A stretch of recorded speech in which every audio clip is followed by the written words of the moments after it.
Today on the show, we talk to investigative filmmaker journies about the terrifying truth behind urban legends. You know, it's funny. A lot of people get upset about the film because they think it's going to be a dissection of the Cropsey urban legend. And it's not. It's my Cropsey. It's about my urban legend and this urban legend come true in my town. And that really upsets them because they want to know about their urban legend. And that's the point. And it's very hard. It's hard to put such a fine point on that point. Urban legends are amorphous. They're changing. They go from community to community. Your clown urban legend is different from my clown urban legend. And so it's not even like we can nail down these urban legends.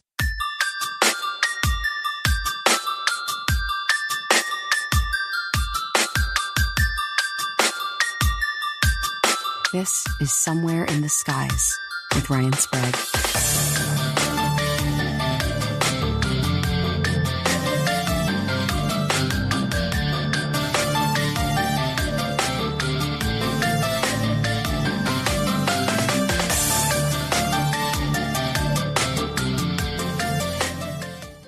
With Halloween just around the creaky corner, we wrap things up this week with one more listener ghost story. Have a listen. My story takes place in 2008 in my hometown near Cleveland, Ohio, and has a few parts to it. I was playing drums in a band with my friends, and we were starting to gain momentum around town. So a local management company scouted us. We signed with them, and the guy who became our point person or manager was a guy named Bruce. He was 35, 36, he was married, had a 3-year-old son, was just a great, easygoing guy to be around. So we all became really close with him, and he sort of became like a fourth member of the band. So Bruce and I hung out a lot outside of music, and one day we were sitting around at lunch, and I had just gotten a new phone. This was around the time where cell phones were getting fancier and came with these little preloaded animated pictures that you could set as someone's icon when they called you. So we flipped through and decided to make him the rainbow. So he called me probably 15 times a day sometimes. He was always the first person I talked to in the morning and the last one I talked to at night. So I saw that rainbow a lot. We played a show one Friday night and we stayed late. We closed down the bar and then we all went home. A little while later, I got a call from a distraught family member of his saying, was he acting weird? Did he take something that you know of? He was smoking a cigarette in the garage and then just dropped. I called the band. We all met at the hospital where we found out that Bruce had passed very suddenly from a massive heart attack. We were all in shock, so we just went to our bass player's house and sat outside until the sun came up. I went home, went to sleep, and when I woke up, I melted down super hard. We were all in our early 20s at this time, and this definitely was the first loss of this kind that I had ever dealt with. And I was particularly close with Bruce. I was going through a rough time, and he just helped me out with stuff and was good to talk to and a good listener, and we were just really close. I was close with his family. So I looked down at my phone and had the realization that he was really gone. And I thought, man, I'm never going to see that stupid rainbow again. And just then, my phone rang, and it was the rainbow. Bruce, cell. It only rang one time and then stopped. I thought it was strange, but I shook it off and figured maybe his wife called me with his cell phone. Then his wife did call me about a half hour later with her phone. So I asked, did you just call me a little bit ago with his phone? She goes, no. If he called you, that makes sense, because listen to what just happened to me. She had gotten home the night before and put his phone, keys, and wallet on the kitchen table. She also had the coroner's card, she said, she put on top of a stack of business cards, dreading the reality that she had to call and deal with all this the next day. Now, there was a table in the doorway that Bruce always set his stuff on when he came home, but she put everything on the kitchen table. So she wakes up, goes in the kitchen, his phone, his keys, and his wallet were moved from the kitchen table to the doorway table, and the coroner's card was now under the whole stack of business cards. Super weird. Part 2. I've always had this thing about locking my car. I never remember if I did it or not. I've left events to make sure that I locked my car. Bruce made fun of me for it all the time. So later that day, I was visiting my grandma, and I thought, oh, did I lock my car? I walked out, my driver's side door was wide open, and all I could say was, okay, good one. So I just laughed. I just knew it was him. After that, and this is all the same day, mind you, the day after he passed. After that, I was taking a walk in the woods with my sister. I got another phone call from Bruce's wife, and she goes, he's been opening and slamming doors in our house all day. Have you had anything else weird happen? I thought, well, yes, I have. So I told her about it. Bruce and I always talked about ghosts and the paranormal and spiritual things and just all that stuff. So this was no surprise that he would figure out a way to mess with everyone. Our bass player had something happen to him. I believe he received a text message from Bruce's phone that we all saw. And our singer also had a weird thing happen where we were all sitting there and he all of a sudden just dropped his phone on the ground and backed up, like terrified. We were all just like, what happened? Are you okay? He goes, no, I just straight up saw my phone screen image change to Bruce's face and then back. And at this time, he was kind of feeling left out, that nothing had happened to him yet. So Bruce got him good. So part 3, we decided we were going to play our show that night and give our earnings to his family to help with funeral costs, and all of that stuff that they had to go through. He would have wanted us to play. He was our biggest fan, our biggest supporter. So we knew he would be there, so to speak. During our break, I called his wife to see how she was doing, and she said she was okay. She was with his whole family. She said, one more weird thing happened, though, earlier. And she proceeded to tell me that they were all sitting around and their 3-year-old son was in the middle of the floor just staring up at the ceiling and pointing. So they asked him, what do you see? And he just kept repeating, Daddy happy, Daddy happy. This is right around the time where we would have been starting the show. So that always stuck with me. And that was just really strange. But you know, kids see things that we don't see. So the last part, after his funeral, I drove to the lake because it was one of our favorite places to hang out and have deep conversations. So I get on the highway, which was kind of a panoramic view of everything. You get on the ramp and go down. And what's the first thing I see, bright and big in the sky, but a rainbow? So I still feel Bruce around sometimes. A lot of time has passed, obviously, but for the most part, I think he's crossed over to wherever he needed to be. I mostly feel him when I'm back home visiting and get to play music with my buddy Nick, who was the front man of that band. So that's my story. Happy Halloween, everyone. I'm off for my tradition of watching Donnie Darko. So, Ryan, when you're in San Diego, please hit me up. You know where to find me. Happy Halloween, everyone. And now, on to this week's guest. When I was a freshman in college, I remember hearing from an older student that our campus library was slowly sinking into the ground. Apparently, the architect who designed and helped actually build the library didn't take into account the weight of the books that would fill the shelves.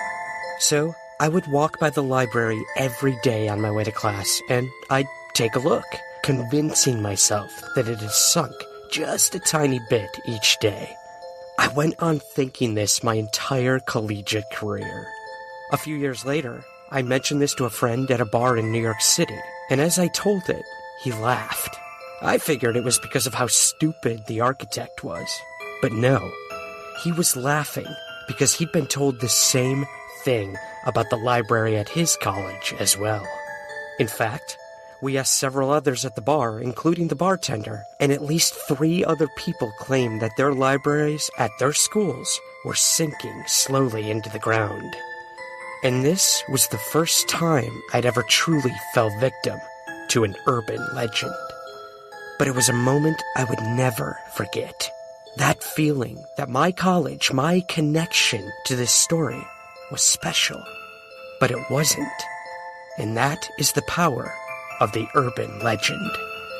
For today's guest, an urban legend in his hometown of Staten Island, New York, haunted his nightmares for many years as a child.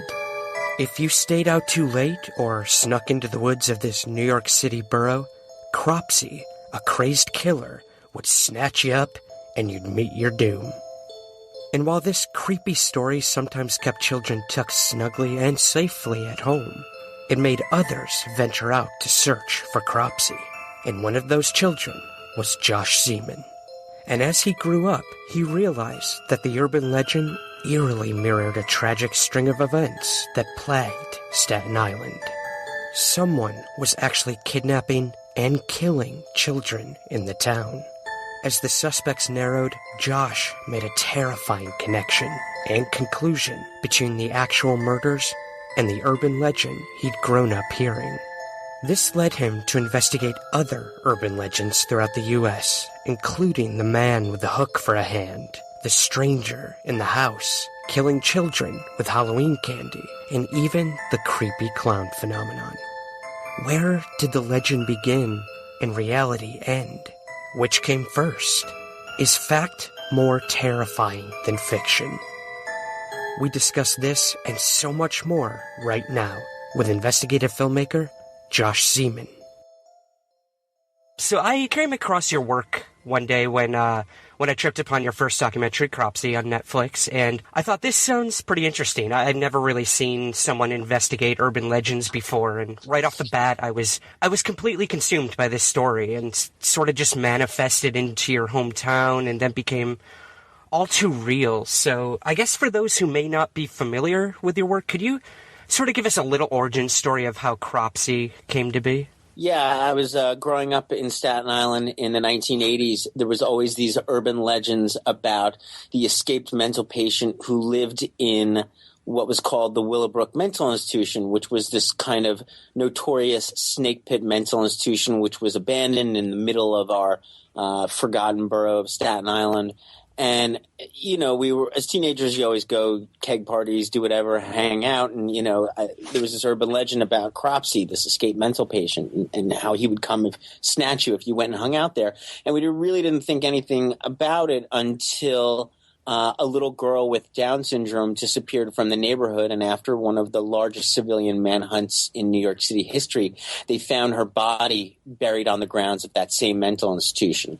The police arrested a guy. He wasn't an escaped mental patient. He was a worker who had worked in the mental institution and lived in a campsite on the grounds. And then the police revealed that he had been suspected of taking 5 other missing kids over the course of 30 years. And so in a lot of ways, the urban legend came true. And then it becomes a chicken or the egg thing. Did the police really know that this guy was snatching these children? They didn't have enough evidence to catch him. And so they instead told their children an urban legend story to keep them from going in that area, to prevent them from being snatched? Or is there always urban legends about mental institutions? And what's very interesting is you know, it's funny. A lot of people get upset about the film because they think it's going to be a dissection of the Cropsey urban legend, and it's not. It's about my Cropsey. It's about my urban legend and this urban legend come true in my town. And that really upsets them because they want to know about their urban legend. And that's the point. Mm-hmm. And it's very hard. It's hard to put such a fine point on that point. You know what I'm saying? Yeah. Urban legends are amorphous. They're changing. They go from community to community. Your clown urban legend is different from my clown urban legend, you know? And so it's not even like we can nail down these urban legends like we can today. We almost know exactly where Slender Man came from, creepypasta. But, you know, Cropsey is so many things to so many different people. To me, he was a campground story. He was, you know, the escaped mental patient. For some, that is, you know, Michael Myers, the escaped mental patient. For some, it's something else, you know. Yeah. Every town has these urban legends. And, you know, if you really want to get into it, Cropsey was typically a judge or some character of high moral value in a community that it gets recently married, and a bunch of campers burn down his cabin and end up killing his wife and sometimes his child. He's horribly maimed, and then he gets an axe and then comes after the kids. And that's basically the origins of the Cropsey urban legend from sleepaway camps in upstate New York in the 1950s. And what's so interesting is one of the guys who went to those camps was Harvey Weinstein. Oh, wow. And so from that they made The Burning about Cropsey, which was basically the urban legend that they had at their sleepaway camp in upstate New York. Right. That's very interesting. the origins of it and how Hollywood can be connected. I know I've heard you talk about another connection within Hollywood with your own work on Cropsey. Is that correct? You're talking about Ryan Murphy. He took Cropsey and made it the end of American Horror Story 2. Okay, gotcha. And it's interesting because he's very, I guess imitation is the most sincere form of flattery, but he ended up being very public, like, oh yeah, we took it from this documentary Cropsey, and I'm like, hey, dude, pay me. Yeah. But the interesting thing is that, it's a documentary, so technically you can't, there's no copyright infringement on a documentary.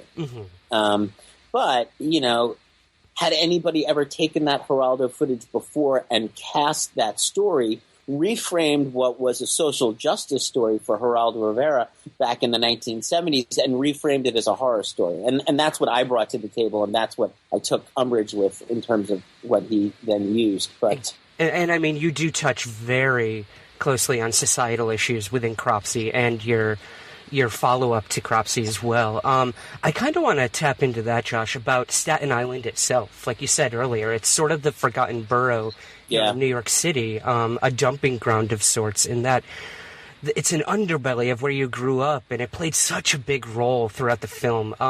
Could you tell us a little what you were trying to sort of convey with Staten Island being almost like its own character in the narrative? First of all, as when I used to teach and tell kids, write what you know. You know what I'm saying? And so immediately there's so many stories, and so many first-time filmmaker stories are about their hometown, right?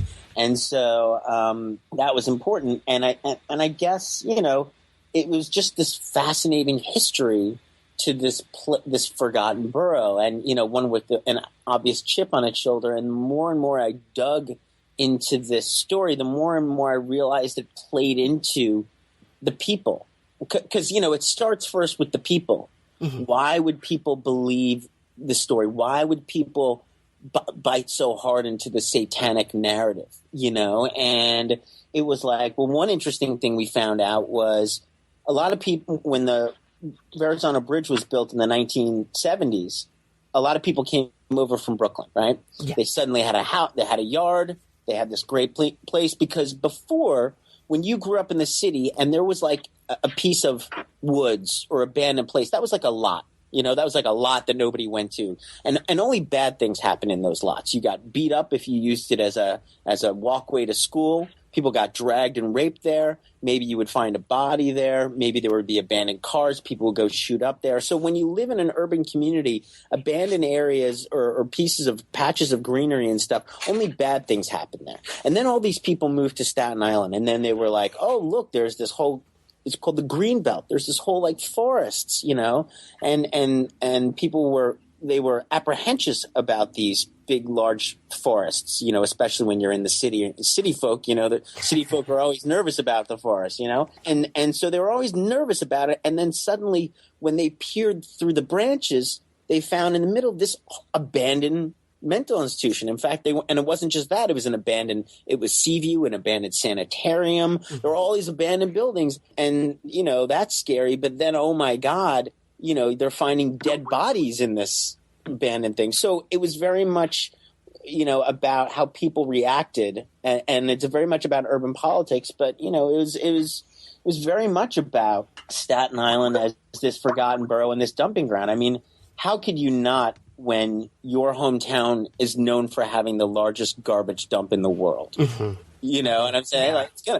Everything you do is going to be tainted by the fact that you live in the largest garbage dump in the world. Right. And it's all about, like you said, it's all about perception. And I mean, in terms of Willowbrook and the disappearances, like you mentioned sort of in the synopsis of Cropsey, you decided to focus on this guy, Andre Rand.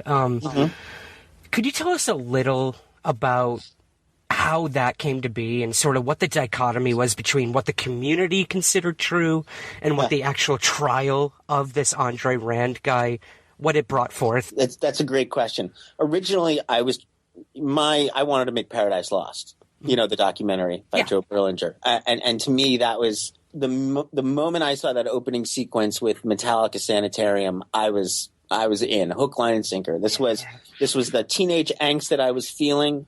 This was the journalistic integrity of a documentary filmmaker, but this also had the mystery of, Damien Eccles and the story and everything that went down, a real whodunit. And so I was trying to make that movie, basically, emulate that film as a young filmmaker. But interestingly enough, in New York, you can't have cameras in the courtroom. So I was screwed. I was like, how am I going to tell this story? I can't have a camera in the courtroom. How am I going to tell this courtroom drama?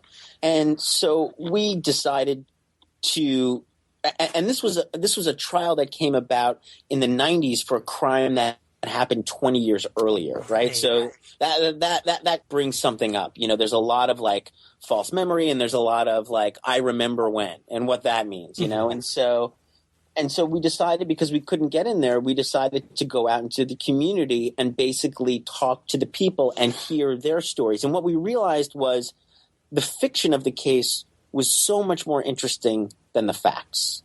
Mm-hmm. The facts can be manipulated. The facts can be argued. The facts can be construed. But the fiction is created. And so all these stories about this supposed guy, Andre Rand, the facts about him weren't as interesting. What was interesting is how the community created their monster in him, how they scapegoated him.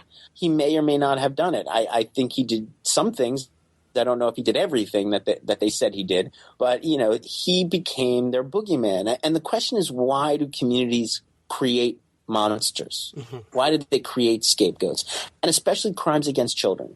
Crimes against children are the worst crime because they're so incomprehensible to you and I. Yeah. I think we can all, at some point in our lives, get behind killing the guy because he stole our parking space. Like, you've been that angry, you know what I'm saying? Or the person that insulted you or belittled you or something like that. We can all get behind that. But for somebody who murders a child, there is no logical conclusion. And that's one of our biggest fears, And so we have to say that that's not human. We have to assign a different motivation. And typically the only way we can contextualize and understand that is to say that it's good versus evil.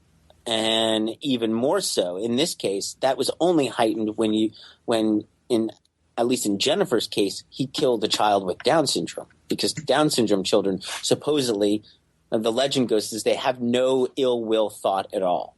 And so you're killing pure innocence. And so that's almost even more cinematic per se. And so the community just created all these legends about what happened. I mean, you can imagine a community going in and searching for a missing child and, again, finding Willowbrook, finding tunnels underneath Willowbrook in the midst of Geraldo Rivera doing his whole satanic panic thing. Yeah. It was just like the perfect storm of how to freak out a community. Like you said, it's almost a way of piecing things together that may not be connected to begin with. Right. But that's how you create the legend. That's how you create the story. Right, because there has to be some reason, right? I mean, we have to give it reason. Yeah, there can't be and again, the set pieces are all there. Like, the movie was there for these people were living a movie, and that was all there. You have the abandoned mental institution, you have satanic panic, you have missing children, you have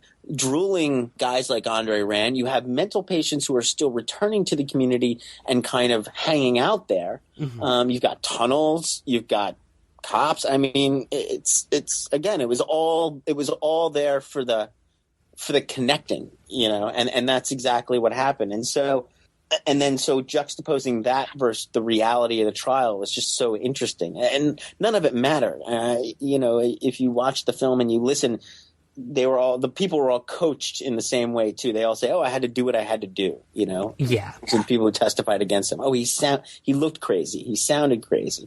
And then the other question is another reason why people create narratives is through guilt. And I think that there was some guilt about what happened at Willowbrook.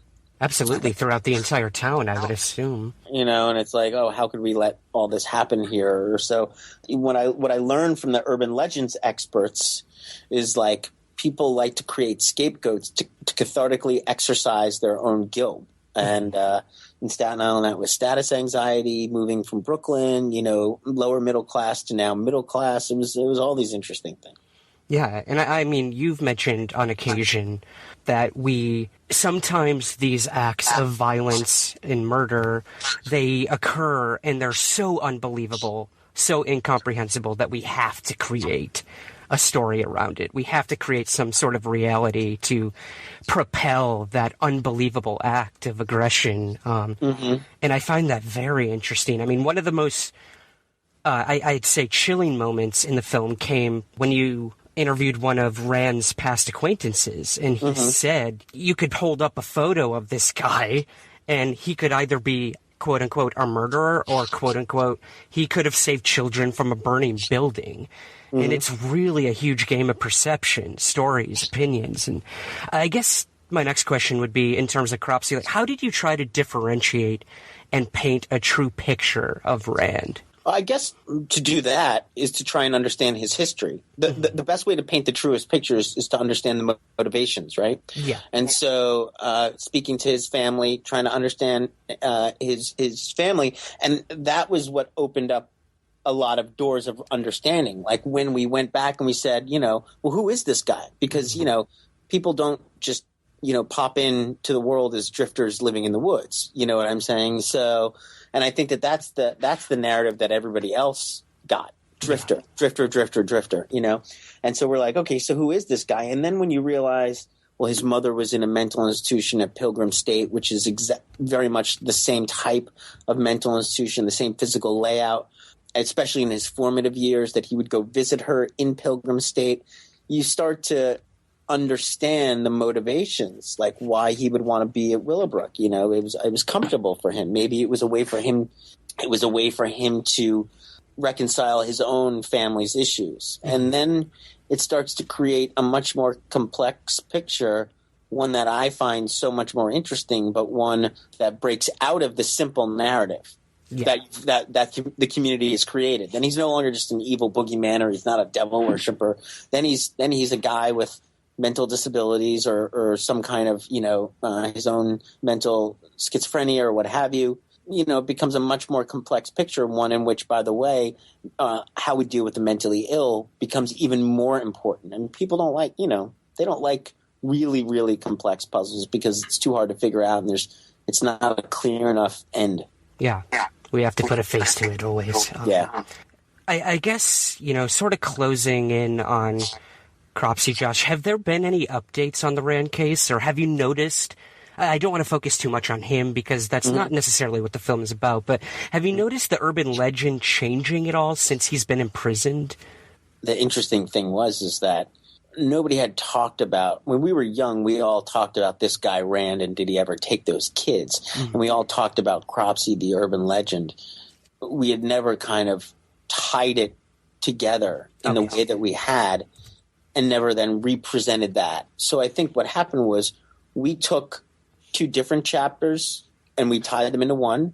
And so we created the next chapter. And what's so interesting is I've been back to Willowbrook or the area and talked to the kids. And now the new kids know about Cropsey. Like it's just amazing to me that Cropsey has now become such a pervasive urban legend in Staten Island and New York.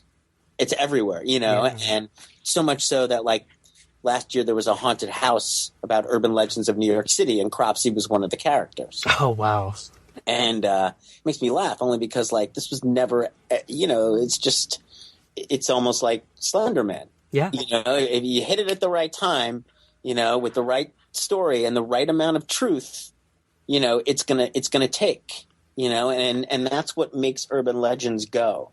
Just the right amount of truth, the right amount of realness, the right, mental, institutions, all those little factors that totally work, and it'll go. And so it's just amazing to me how that urban legend has evolved and then become so pervasive in Staten Island. And you now see how they happen. And I wonder what the next iteration is going to be. It's so cyclical, you're right, yeah, and then it keeps growing, festering in a way. Well, Josh, it seemed that Cropsey was kind of a precursor to really getting your thematic point across in your next project, where the idea of urban legends spread from your hometown to all across the country. and this came in the form of Killer Legends. How did this project come about? How did you get hooked up with Chiller TV on that? It's funny, a lot of people were like, we put it out, it's like a movie on Netflix, but a lot of people were like, this doesn't feel like a movie, and because it's not. It was a TV show. Right. That it's a pilot that never went, and Chiller, they said, oh yeah, we'll make it into a show, and then it was funny. We pitched all these reality TV executives around the time of the ghost hunting shows, and we said, listen, this is not ghost hunting. Okay. Yeah. And we're looking at urban legends, and everybody was like, wait a second. If you're not looking for ghosts, what are you looking for? They couldn't get that people were interested in mythology and urban legends and the connections. They just couldn't wrap their heads around what that looked like and why people were interested. And now with your podcast, with lore, with all these things, it's so obvious. You know what I'm saying? It's like we love to understand how these stories take a life of its own, how they're so active in the idea of storytelling. Like that, to me, that's so amazing. Very much like, it's like I've never seen something like spread like wildfire and take on this game of telephone. Like I love understanding how we communicate. And so Chiller was one of the only channels that they just wanted some content on there. So they're like, sure, go ahead, do whatever you want to do. And so we did these 4 urban legends that, everybody had talked about and everybody knew. And we put it together. And I wish it could have been much more interesting, but, we only had like 20 minutes per. But it was still fun to do, only because when we talked about Cropsey, everybody was like, oh, I have an urban legend that I want to discuss. And so I really liked showing everybody like, hey, Hollywood keeps regurgitating these same old urban legends, and let's see where they really come from, Well, let's sort of go into those if you're cool with that. Yeah. The first one you cover is Lover's Lane in the Hook. And could you give us a little backstory on the urban legend and what brought you to Texarkana, Texas? Sure. This is really interesting. It is the most famous urban legend of the 1950s and 60s. Couple making out in a car in Lover's Lane. The radio is on. They're getting really hot and heavy. And all of a sudden, a newscast comes over the radio that there's an escaped mental patient roaming the countryside. He has a hook for a hand. The girl, coitus interruptus, wants to go home. The guy's all pissed because he's not going to get laid. He jams on the gas, pulls the car out of Lover's Lane, gets home, opens up the car door for the girl, to let her out to go inside her home. And suddenly he sees the hook is on the car door, is attached to the car door. And basically, if she hadn't stopped having sex and wanted to go home, they would have been killed by the one arm, the hook for a hand guy, And it's so funny because the urban legend is completely about sex, basically. It's like the anti-teenage sex thing. And it's amazing to me how graphic it gets in terms of there's penetration, like the hook would have penetrated the car if they had gone further in their own sexual act and stuff like that. But, we all know that for urban legends to really grow, there has to be some truth. Basically, if you want to put forth a cautionary tale about teenage sex, you can't just make up some story. What you have to do is you have to find a real story that exists that there's no quite answer to, and then attach your cautionary tale to that. So that's what the parents would do. So the parents would find some other, unexplained, solved mystery crime and say, hey, what happened to Billy Joe, Sarah Joe down the street, that's going to happen to you just like, the Moonlight Murderers if you guys go out there and have premarital sex. And so, in the 1950s, there was these crimes, the Moonlight Murderers in Texarkana, Texas, where some guy would happen upon, couples making out in their cars and he would shoot them. Now, the interesting thing is, it's like, no shit. That is exactly what's going to happen. Like, where do you think most killers are going to find their unsuspecting victims, especially victims who are so in states of undress and therefore easily controlled?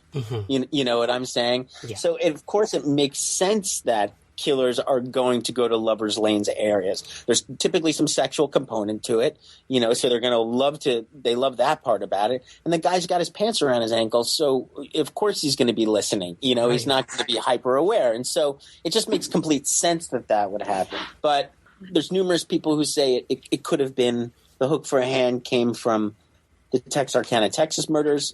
They say it could have come from also the Carol Chessman murders, the red light murders that we don't really get into that happened in California. So there's a lot of different iterations of that urban legend and where it came from. But for me, it was, the unsolved Texarkana, Texas murders was interesting. And then on top of it, as we're filming it, we find out that Ryan Murphy is doing the remake of the film, The Town That Dreaded Sundown. So it was like, okay, this is just hysterical. Yeah, well, let's definitely touch on that. I mean, that was probably the biggest twist. You left the Parks and Rec director in Texarkana, speechless. Like you said. Yeah, you discovered... It's an amazing idea. I love the idea that... So basically the idea is that they show this 1970s movie, The Town That Dreaded Sundown, which by the way, was one of the first Blair Witch-style movies. Mm-hmm. A movie which was a docudrama, which was basically fictionally filmed, but there was voiceover to make it seem like it was real and happening. And that director did the same thing with The Legend of Boggy Creek, which is a totally scary movie. So that was one of the first, this kind of almost docudrama horror film. And The Legend of Boggy Creek was a huge, huge moneymaker. Mm-hmm. That was the Blair Witch of its time. And so so they show this movie about the murders in the actual park where the murders happened every October as part of some, film series. Yeah. So basically, that is legend tripping. Basically, what they're doing is they're bringing everybody to the scene of the crime and then through the movie telling them about what happened here.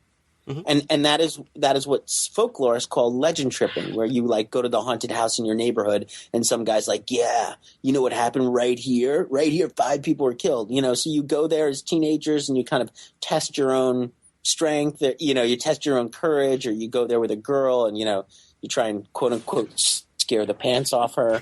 So it's all part of this kind of thing that we do. Yeah. Well, that's a good point too, is that a lot of these times you go on ghost tours and it's legend tripping. But I guess, bringing to light when this happened, the Texarkana case, mm-hmm. car culture was a big thing. And totally. Right. Exactly. So it is, like you said, it's almost a lesson, what not to do to, for kids to remain celibate and conservative. So I found that very interesting. I think you put it best with this case, Josh, that it's a lack of answers on who killed the people in the town that makes the legend stronger. And, it just sort of grew from there. The lack of answers is what is the main ingredient, which you can then take that story and repurpose it for anything that you want, because there is no answer. So that's the only way an urban legend can actually form, is from a story that has no definitive end. Yeah. And so that's the main ingredient. So you want to make an urban legend, first get a story that typically has no right answer, mm-hmm. and then apply your own cautionary tale to it, and then take it from there. So for Cropsey it was, don't go to this abandoned mental institution because there's a pedophile there who may kill you. And here it's, don't have premarital sex in your car, and we'll create, we'll add an unsolved mystery to go make it seem real to you. The next urban legend you investigated, Josh, is the one that hit home for me, and that's the Candyman. Cannot tell you how many times my parents reminded me to check my goddamn Halloween candy before I ate it. And this came from the idea that at some point children were being poisoned or finding sharp objects in their candy, which would, certainly cause death. So could you tell us where your work began on this urban legend, how the idea of poisoned candy came about? I mean, you said it. Like, we all have that. The most interesting thing about this urban legend is it's not even like it's an urban legend, Right? It's so pervasive in culture that everybody believes it to be real, and in fact, it is an urban legend. It's a panic. It's what they call a panic.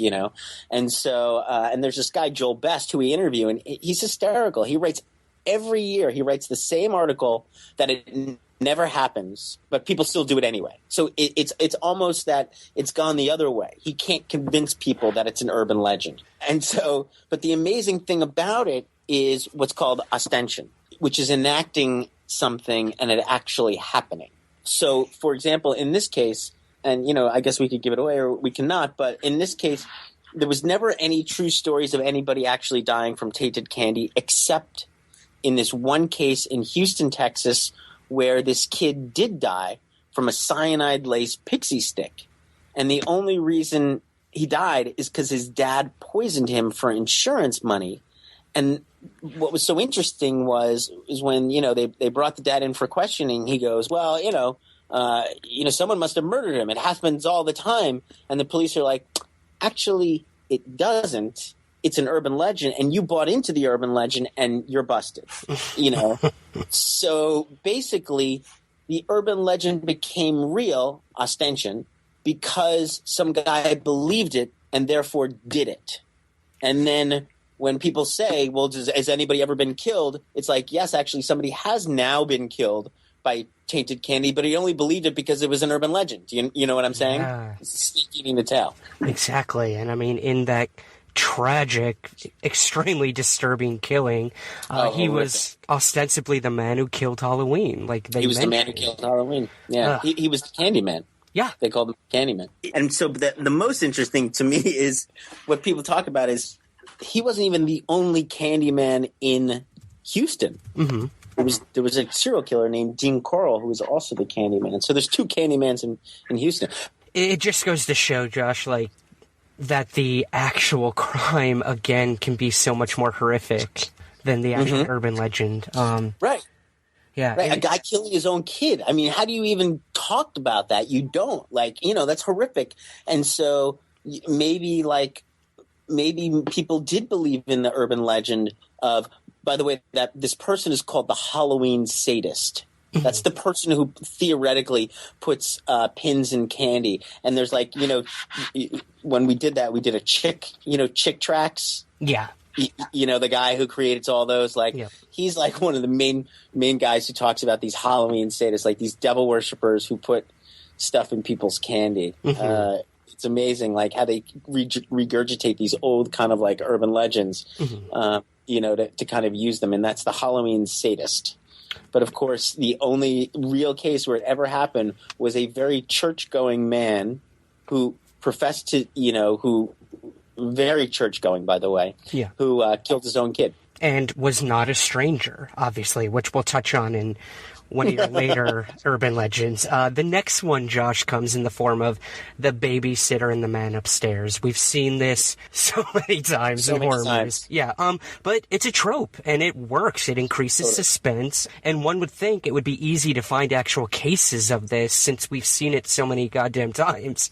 But it was actually pretty difficult for you to find anything. And you had to go all the way back to the 1950s to actually find something on this. Could you tell us a little about that? Yeah, Columbia, Missouri. Yeah. Somebody just asked me about this earlier today. You would think with the amount of movies that use that character, the innocent quote character of the babysitter, that there would be all these cases, but no, there's so few cases of babysitters actually being murdered. Mm-hmm. What there is way more cases of babysitters murdering children, and that has its own urban legend, which is the turkey in the oven. You know that one? Yeah. Could you tell us briefly about that? This is very disturbing. This is the families going out for the first time. Their baby's born. They haven't had their first date, and they go out to a movie. They get a babysitter, or they get a babysitter. She's usually an old woman or a young teenager, and they're all nervous about it. And they go to a movie, and the woman has a bad feeling, and she calls the babysitter, just checking in. The babysitter's like, "Oh yeah, everything's fine. The turkey's in the oven," and it's like, she looks at her husband. She's like, "What turkey?" You know, and obviously they run home, and the babysitter has put the child in the oven. That used to be a big LSD urban legend. That was one of the urban legends that came out of the LSD culture. Yeah. Where like, be careful, don't hire hippies to take care of your children, they'll cook your children. But, you know, it's very interesting. Like we found so few cases of it. And of course, it was in Columbia, Missouri. And the tragedy there is that, you know, these two white babysitters were getting killed. It was obviously the same guy. Mm-hmm. And the town, wickedly racist, was just like literally putting black guys to death, you know, rounding up the black guy, putting him to death for killing these white girls. And it was obviously so politically and race charged murders. It was horrific what was really going on there. Yeah, you said it was being pinned on these black men, and even though a lot of the evidence was stacked up against this one guy, Robert Mueller.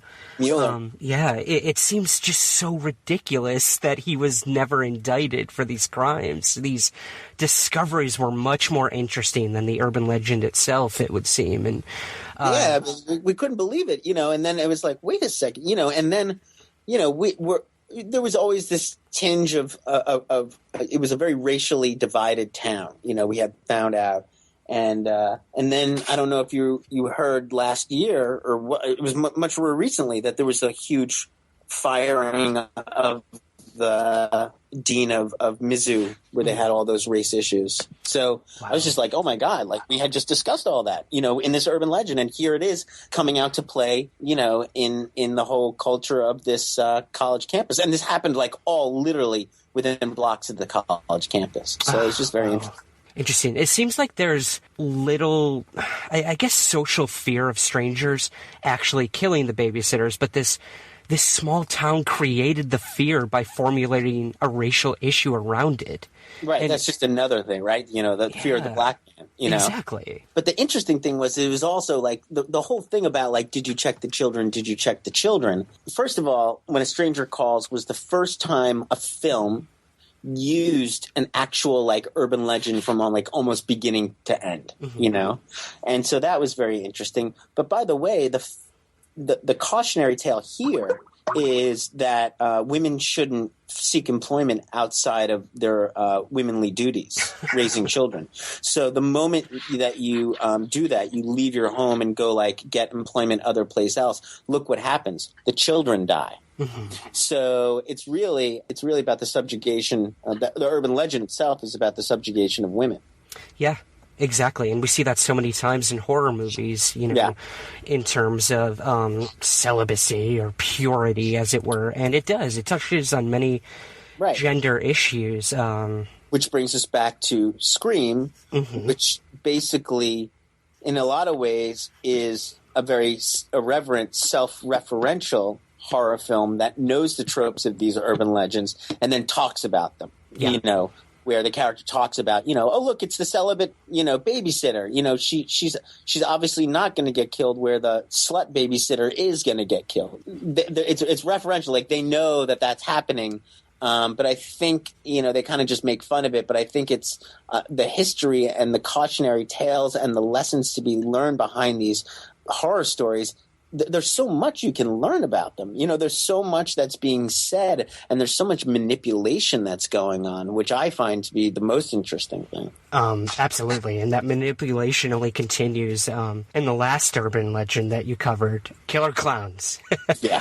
And of course, when we think of killer clowns, we always go back to two major points of interest, one being John Wayne Gacy, obviously, and for me, Pennywise from Stephen King's It. The legend behind evil clowns stretches much further back than these two cases. Can you tell us a little about your dive into the history of the clown archetype? It's so interesting because this wasn't really like an urban legend per se, and that got some people angry, but I had to do it because it was just like, when did clowns become creepy? And then when you find out is clowns actually were always creepier. They were creepy first before they became, you know, so sugar-coated. And then they became creepy again. And so, you know, look, a lot of people say clowns became creepy when John Wayne Gacy, his dastardly deeds were brought to light. What was interesting to me, however, was, that's low-hanging fruit. What's interesting to me is the phantom clown scares of the 1980s. Yeah. Which was all over the world, from Pittsburgh to Glasgow. So this phantom clown scares were happening all over the world. Kids in different communities were seeing white vans with clowns, and they were snatching children. Mm-hmm. It was a pedophile scare. It was a lot of other things. But what was so interesting, and that's why Chicago was just the epicenter, because there was so much going on in Chicago related to clowns. It was the home of John Wayne Gacy. There was some of the Batman stuff going on there as well. Mm-hmm. But the most interesting thing about phantom clown scares to me, this was pre-internet. Yeah. You have African American ghetto communities. You have Hasidic communities. You have white, black, rich, poor. All these different kids in all these different communities seeing these same evil characters in their community. Yet how is this – it's not like the kids in Glasgow and the ghettos of Chicago are talking to each other in the pre-internet age. How is this happening? This is happening before Poltergeist, before Stephen King's It. You know what I'm saying? And so to me – there is some undercurrent. This is where I start to get the chills, because to me that's when you're really seeing like a massive game of hysteria and panic going on pre-internet, and that's what's interesting to me. And to know that Pennywise came out of that. Yeah, I mean, again, it could be the parasitic nature of Hollywood, but that only feeds the idea of the legend and permeates it. And like you said, like how were these phantom clowns supposedly being sighted all over the world at the same time, And all these different communities of people who don't talk to each other. Hasidic kids were not talking in Chicago, were not talking to inner city, kids from the ghetto. It just wasn't happening, but they were all seeing it, and it's just so strange and bizarre. And then when we started to do our research and we found out at the same time that, there was Gacy, of course, and there was all this stuff. We found out in Chicago that there was this train wreck where a whole bunch of clowns had burned to death in a massive train fire. We're like, okay, well, and there's a cemetery dedicated to it. We're like, okay, well, that's then it's Stephen King. What I love about Stephen King is he takes the modern day. There's the monster that's happening now. Right, like The Shining or the Pet Cemetery. And then there's always some historical element to it, typically American Indian. He likes to go on the native side, that allows it to kind of set itself in history a lot further back, that makes that really like it's almost like the glue that sets the narrative, for him. You have the idea of the mischievous clown blending into modern day where children were said to be abducted. And like you said, you focused a lot on the area in Chicago. And I do want to bring up Gacy just briefly, if we could, Josh. Sort of the misconception of Gacy. It was that he was a murderous clown. But, I mean, you say in the film, or excuse me, in the pilot, sorry, that this isn't the case. I mean, the clown aspect of his life was in some ways completely disconnected from the murderer.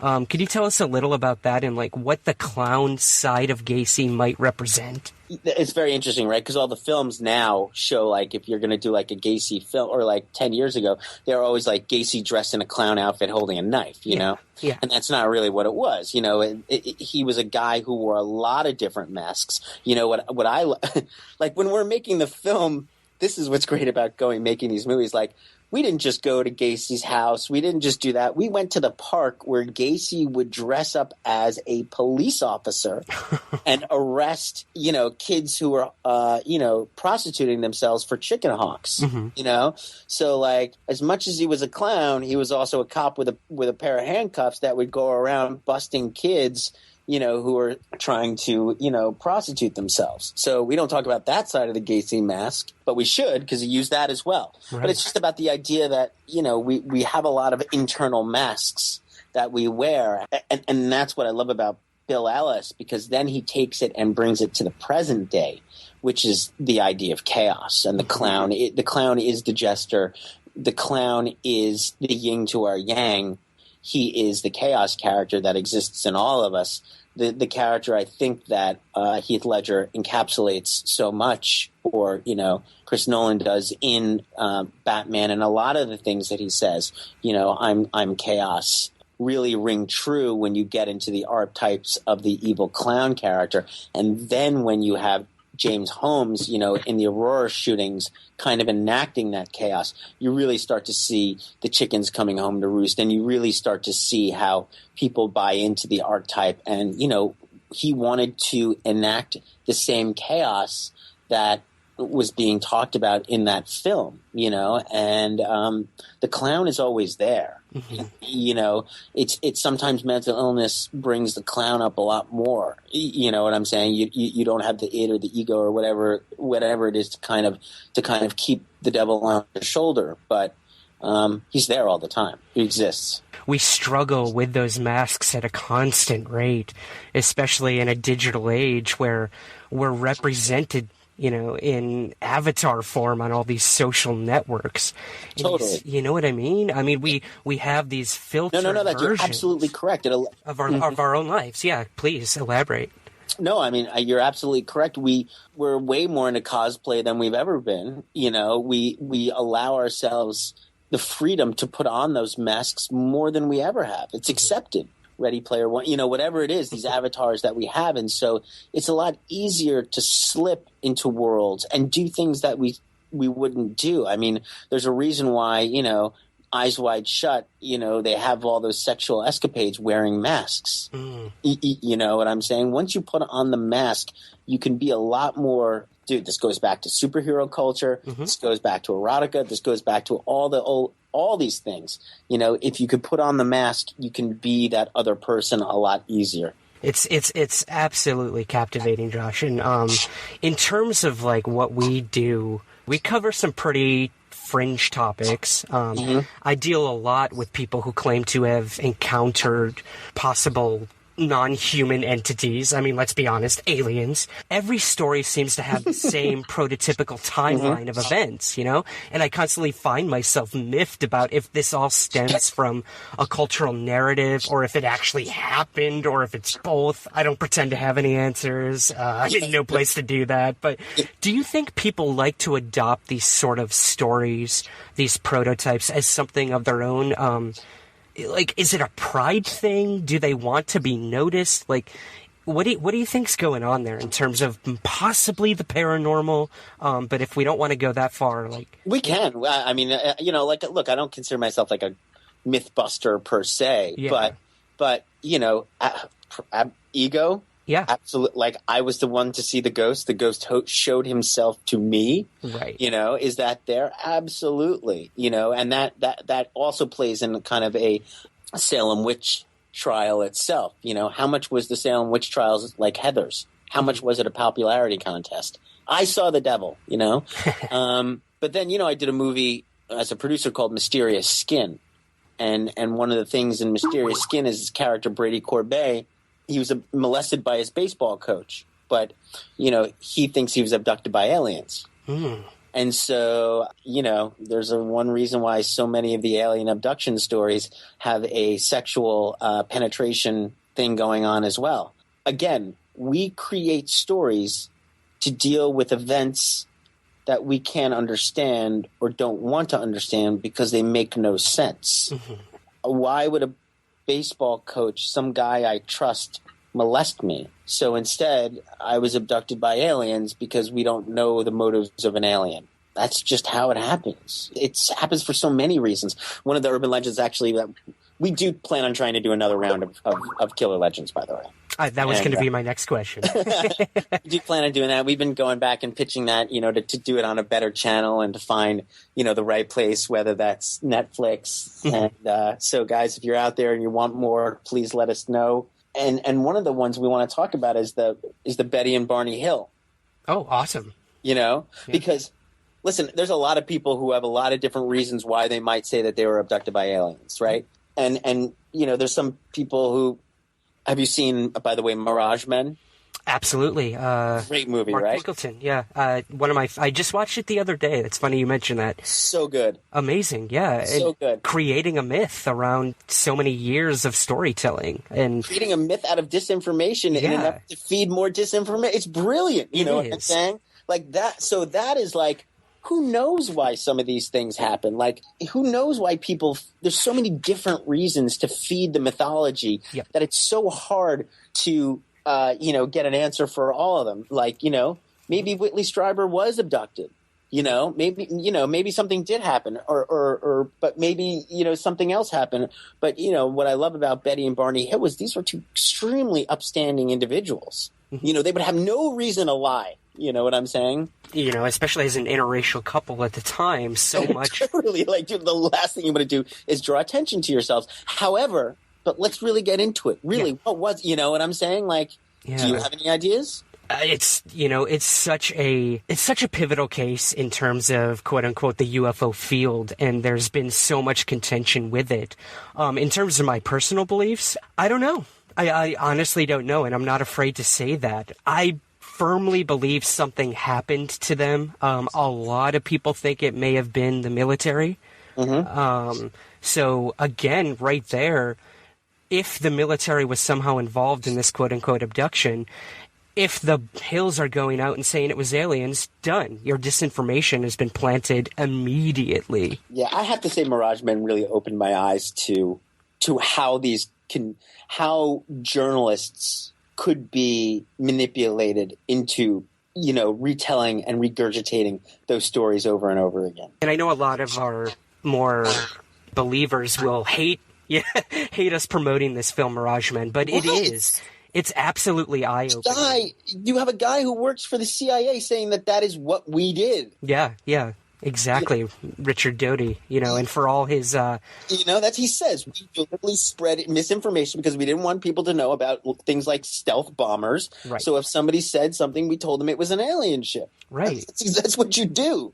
So the other part of an urban legend is that you can never prove or disprove it, right? Yep. Because if you could, then the urban legend has no power.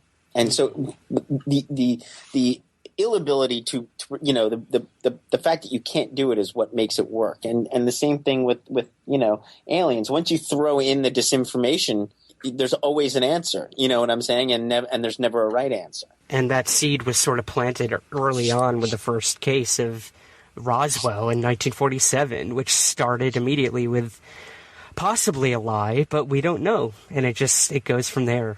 So you mentioned, Josh, that you want to do more of killer legends. What would you want to cover if you had the opportunity? Oh, there's so many great ones. Yeah. Wendigo psychosis. The idea of like eating people somehow makes you crazy, which is true. You know what I'm saying? Everything. Mole people. Love that. We were just talking about it this morning. Literally, we were just talking to a company this morning about it. Mole people, Betty and Barney Hill, vampire cults. All those very interesting things. We're doing a show. We're doing a show actually for A&E about serial killers. Oh, okay. And kind of dispelling some of the mythology about that. And a lot of people think that vampires werewolves were just serial killers. They were just serial killers that were killing people, and people didn't know how to contextualize that, so they kind of created, the vampire mythology. Yeah, it makes complete sense, you know? And I know you're working on another documentary as well. Is that correct? Yeah, one about a different kind of urban legend, a whale. A whale, okay.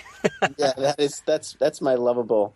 Can't do too much darkness, but actually been working on it for about 4 years. A documentary about a whale that calls out at a frequency that theoretically no other whale can understand, and he's been swimming through the oceans kind of for a couple decades now, and it's this kind of Ahabian quest to find this whale, and just why we have all these emotions tied to whales. Everybody loves whales, but why? Especially one that can't communicate with anything else on the planet. Of course, it's man's existential crisis. Wow. It's the best thing. And so, just to watch people freak out when they hear this story, they're like, "Oh my god, it's so sad." Oh wow, yeah, that's where the empathy comes in for sure. Totally. So, Josh, where can we find out more about what you're up to and where to find Cropsey, Killer Legends, and how we can get this thing back on the air. Sure. Well, the interesting thing is that Cropsey, you can see it Netflix. It's pretty much everywhere digitally, and you could also, if you just search for it, a lot of people don't know that there's a ton of great extra footage on Cropsey. On the DVDs that you can VHX, company called VHX, you can find it. But if you do some searching, you can find how to get all that additional content. Same thing with Killer Legends, iTunes, Hulu, Netflix, and then some of our other stuff is going to be coming out. Twitter, Josh Zeman. I'm around. It's interesting. I don't use that much social media, as you might think, but that's because I'm always working. Yeah. That's a good thing, man, for sure. I wish more people would take after you. I'd rather make content than make posts. Yeah. But, Good point. Well, I mean, and you've tapped into sides of humanity that most of us just aren't willing to face, and that is the cold hard truth that we are, like you say, the monsters we create, and inevitably the legends we fear. And it takes someone like yourself to shine a light in those dark corners of society and to try to find some sort of answers, and perhaps even give some closure to the people that you've interviewed and documented on these actual cases. So I want to thank you for not only coming on the show today, but for doing that for people. So yeah, totally dig your work, man. I look forward to what you have coming up next. And again, thank you so much for coming on today. Thanks for having me. That's it for this week's episode. Be sure to check out Cropsey and Killer Legends, available on Hulu, Netflix, Shudder, and many other streaming platforms. Please take a few moments to subscribe, rate, and review Somewhere in the Skies on iTunes and Apple Podcasts. These are the largest podcast platforms out there, and every subscription and rating moves us closer to being featured and helps us gain new listeners. Thank you in advance. If you'd like to support the show and receive many rewards in return, please consider becoming a Patreon subscriber today. To learn more and to contribute monthly, visit patreon.com/somewhereskies. We're on Twitter @somewhereskies and Instagram @somewhereskieспod. For past episodes, news, articles, and contact information, visit the official website, somewhereintheskies.com. Thank you so much for sticking with us through October for this very special Halloween series. We've got some very special guests coming your way throughout November, so stay tuned for that. Have a very happy Halloween. And remember, keep your eyes to the skies, but never stop searching somewhere on the ground.